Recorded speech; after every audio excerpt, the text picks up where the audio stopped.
Hello and welcome to the AuthorAlly podcast. I am your host, John Ryder, author of the suspenseful thriller Forest Hill Falls, now available on paperback and hardcover through Amazon and ebook through Apple Books and Google Books.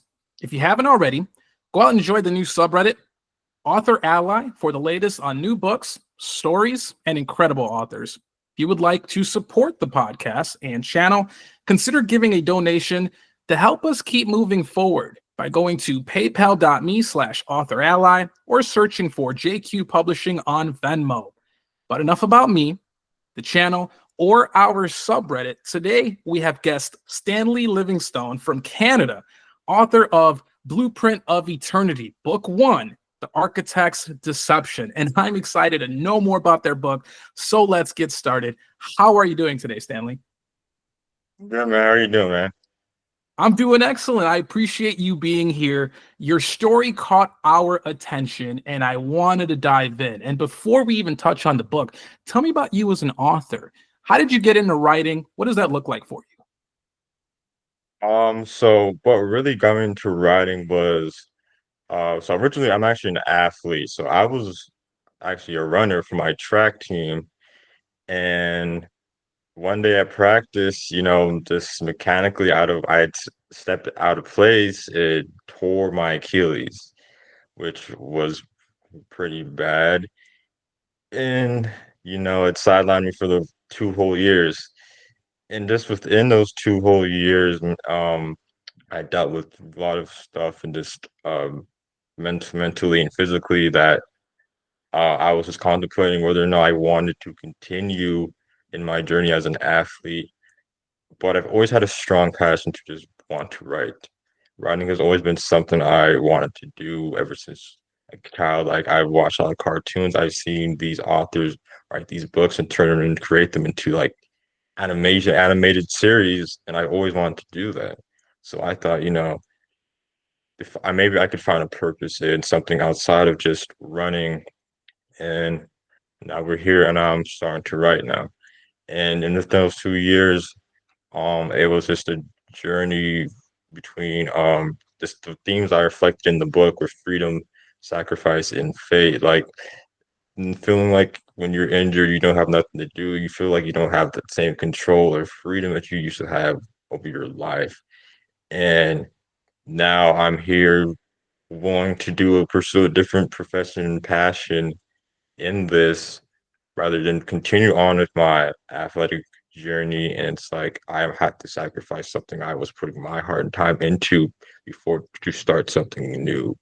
And then now we move on to the last part where we talk about fate. And now I can say to myself, okay, well, maybe this doesn't have to be what I have to do. Maybe I don't have to just be athlete and just run. Maybe I can change my life and fate and dictate what I truly want to do and where I want to move forward in the direction of just what I was willing to put time and effort into. So that's kind of why am an author now, and just so I could take my creativity and expertise that I had and use it into something to create a creative process where I could engage people and have an audience of people that could resonate with my project and just build a community of people who can help uplift each other and all grow with each other and create something special.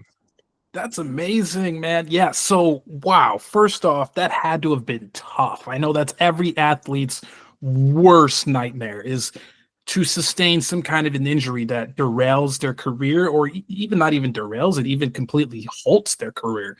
And I'm not sure what that exactly did for you, if you're going to be continuing to be an athlete later, or if you're just going to focus on writing now. But regardless, the way that you handled it and you channeled it and you said, okay, this isn't the end for me.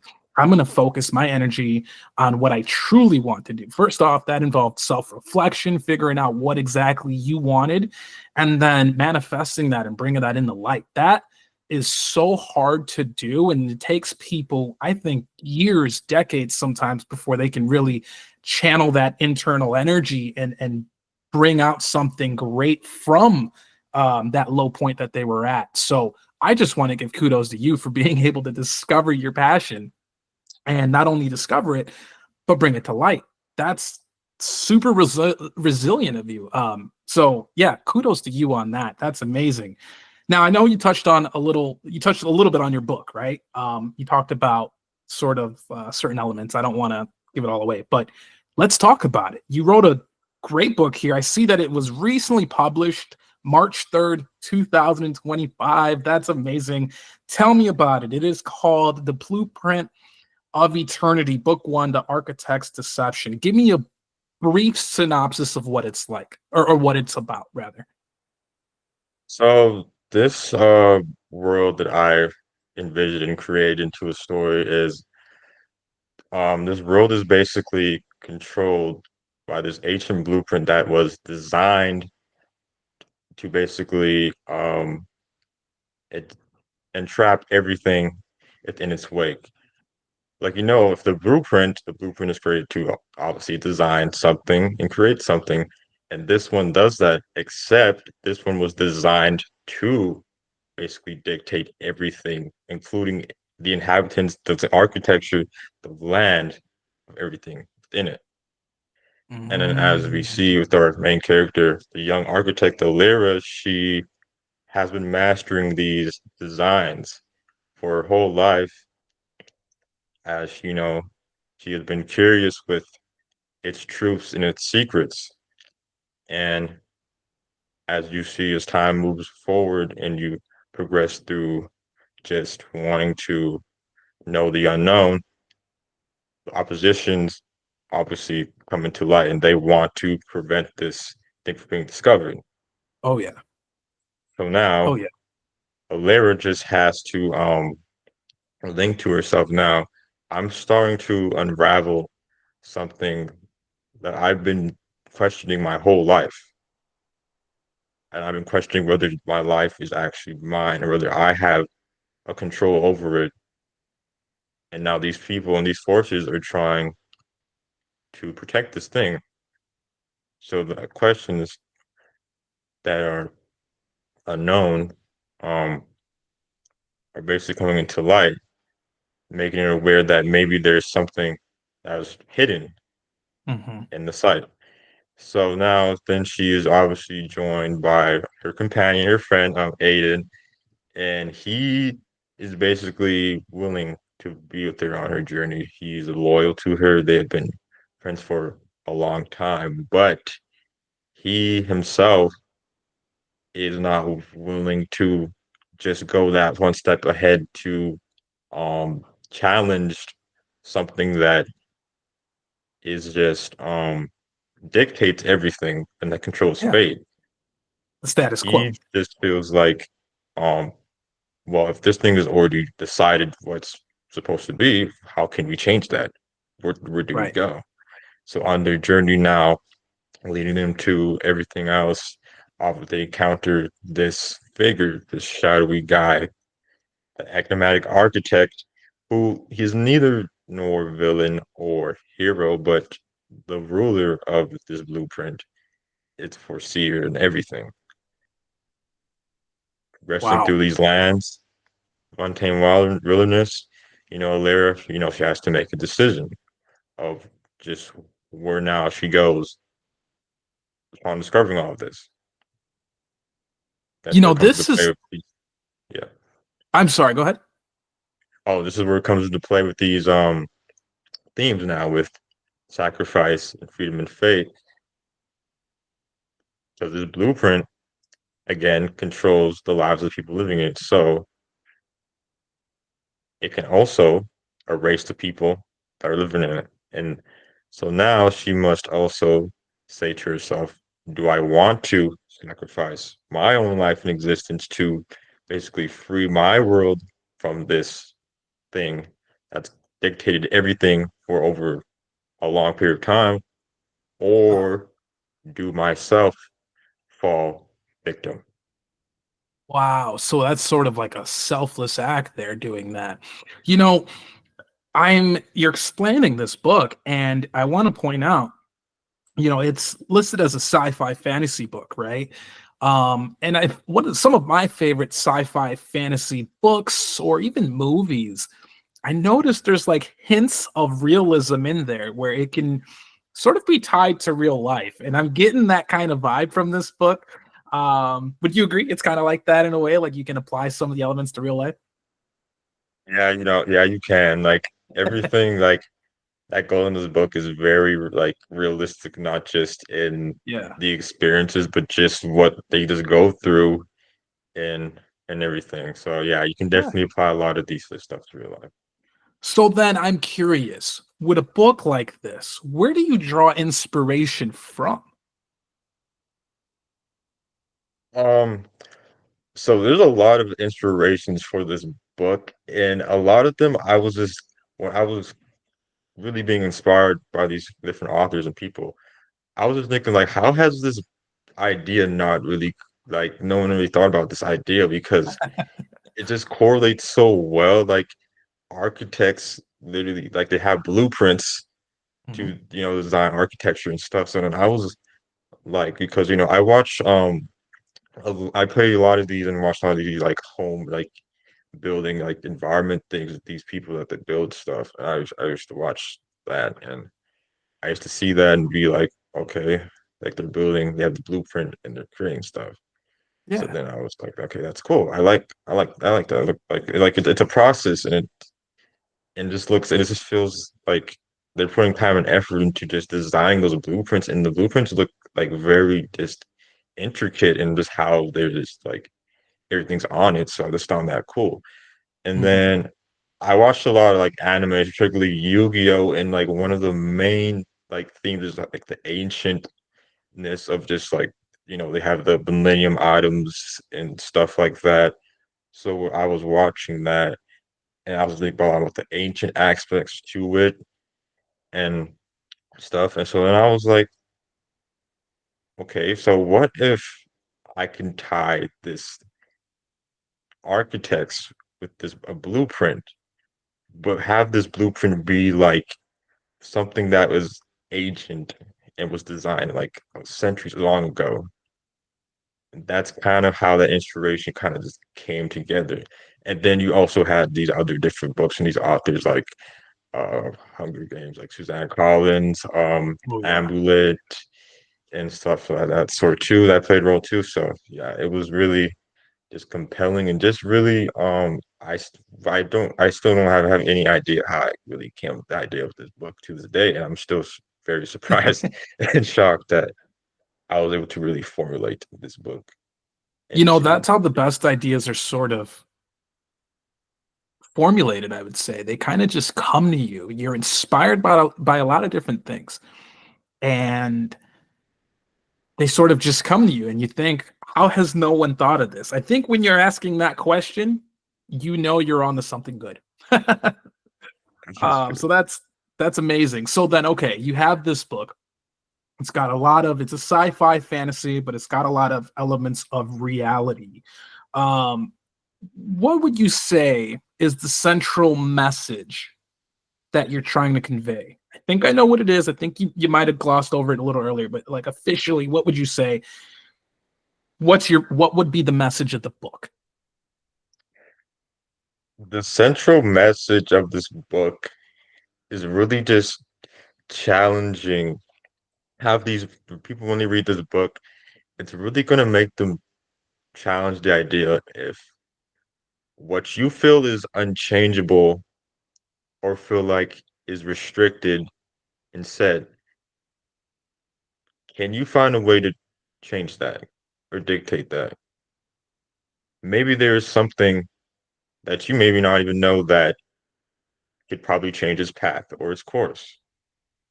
Maybe something you feel that maybe you don't feel it was making you free or any way or shape or form have control. Maybe that thing, maybe there's something there. There's more layers to that that you maybe not know that can unlock something and open you up to something that you might have thought you could never be um free to, something you maybe thought that like you never would have been able to discover within your life.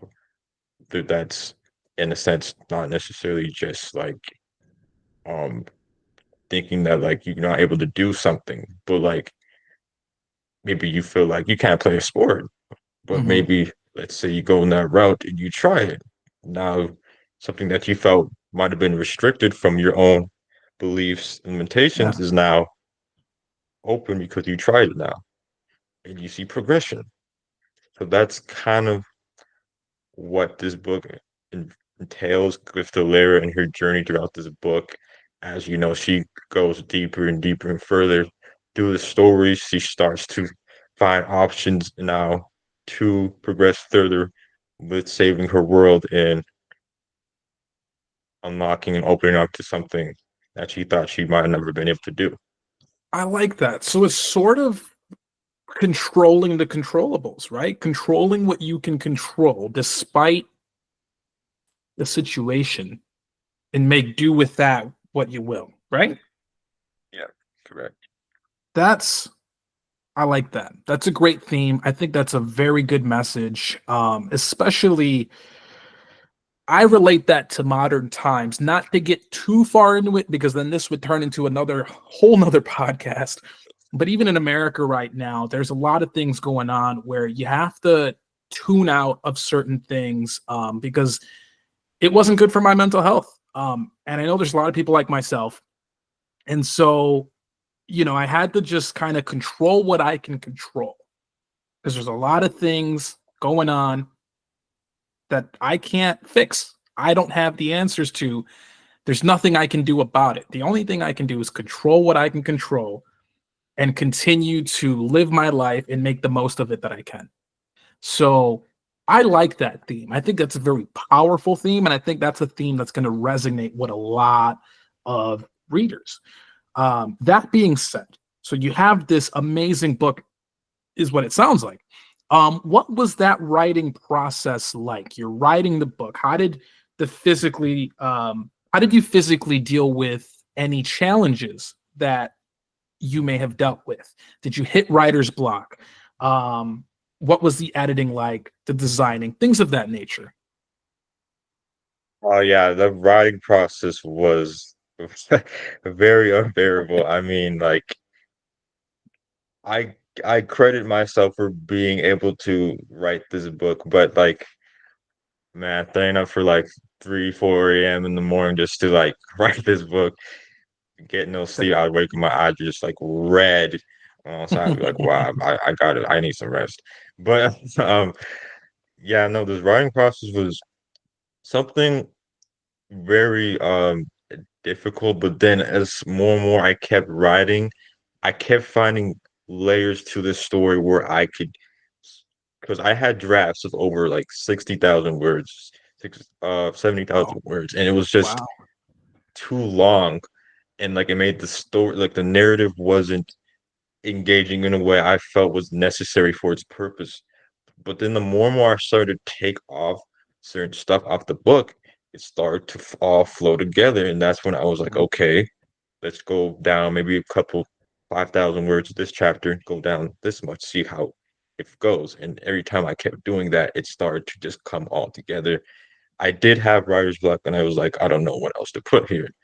So then I was like, just thinking and looking at another author's book and just seeing from that perspective of that chapter I was doing, what are they specifically doing that's making, the chapter from the start to the end point all just engage and compel in a way that sets up the next chapter.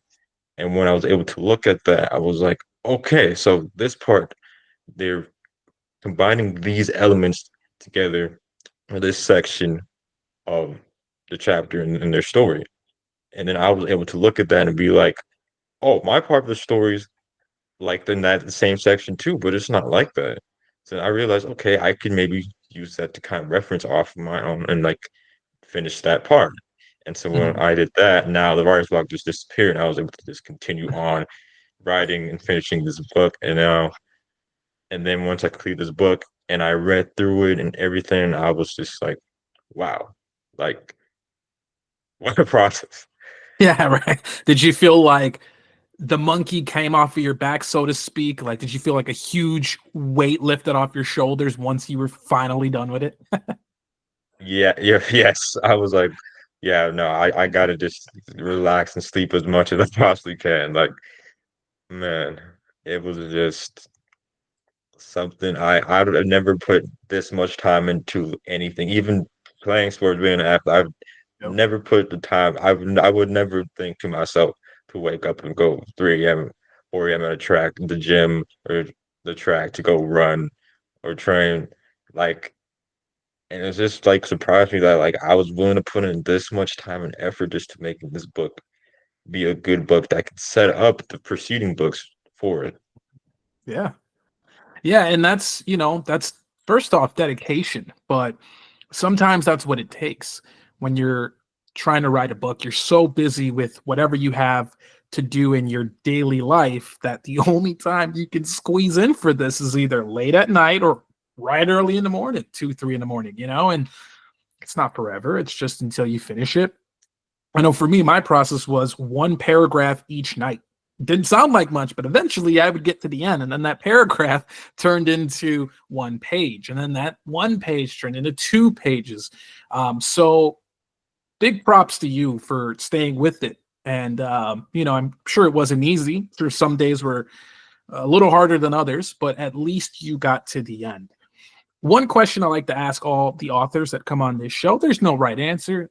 It's more just a curiosity thing. Did you enjoy the actual writing process of it all more or less than the actual publishing process?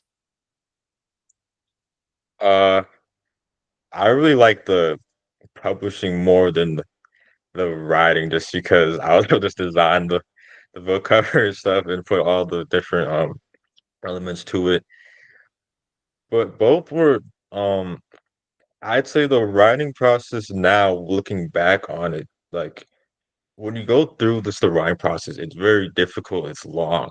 But then like once you just like write this book, you're just like you write your first book and you're like, okay, I went through that, but now you experienced it. Now for the next one, you kind of have more of a sense of how it's gonna feel. So now you're just like, okay, I know what to expect for the next one. And then you make this, maybe you make a couple more. Now you just feel like, oh, this is cool. This is awesome. You just you get the book cover, put it up, and you're just like, hey, like I'm out here, I'm writing books, you know? So Yep. You're out here. yeah. Very cool. So I'm so eager to dive into this book. I think it's going to be great. Where can I find it, and where can some of our viewers and listeners find your new book? Where would that be? So I have my own website that I created for this series that you can find this book in the store section of the page. And this book is also on Amazon Kindle, which you can purchase there too. So if you want to check out this book, you're free to check it out, leave a review, and just read it. Like even if you don't necessarily just pick up the book and read the first couple chapters and you just put it down, like that to me still means a lot that you're willing to purchase this book and um that you thought it was something that it was of value to you to want to purchase. So that means anything to me. So you guys are probably And gonna do that. what we'll do for you too is when we go ahead and post this online visually, it'll be in the description. Go out and get his book. It'll be in the description tag, and if we can provide any social media for you too, we'll have you check it out there as well, um, viewers and listeners. Um, Solid. So I guess I have an additional question for you. And that question is, what advice would you give to other authors who are thinking about writing their own book, or maybe someone who is an active reader, but maybe is looking for, maybe playing with the idea, maybe looking for some insights as to what this entire process is like? What would be your advice? My advice, if you are truly wanting to sit down and put the time to write and create a story, is I would really just brainstorm as much as you can. Like let your creativity run. Like whatever is just on your mind, you let just visualize that and just write. Like it doesn't have to even be like in an order or any shape or form. Like you just visualize what you have and just write it. Because once you visualize everything that's in your mind, you just write it, you have it all listed down. You just take everything from that, and now you maybe you take certain elements and you put it into something so that it can flow. And Hmm. then you never know, maybe you can do a little bit more.